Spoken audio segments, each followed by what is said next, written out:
All weeds are not bad. You know, a lot of the plants are desirable plants, they're just growing in the wrong place.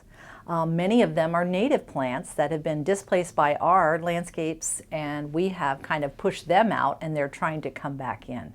There are so many common weeds in Florida that there are books dedicated to it.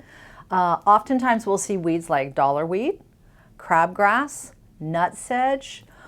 We may see dandelions that come in. I happen to love dandelion.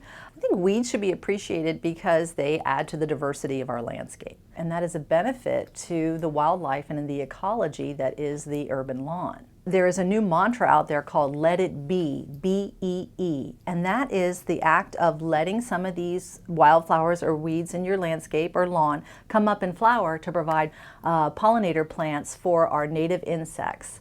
Also remembering that these plants can provide for our birds as well, them coming to eat seeds.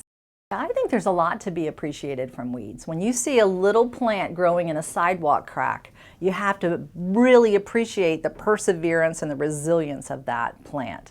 And then when they start to pop up in our landscape or our lawns, the small flowers and the benefits that it provides to the insects and the other wildlife. So I think that there's a lot to be appreciated from weeds. I think we can learn to live with them and manage them in our home landscapes.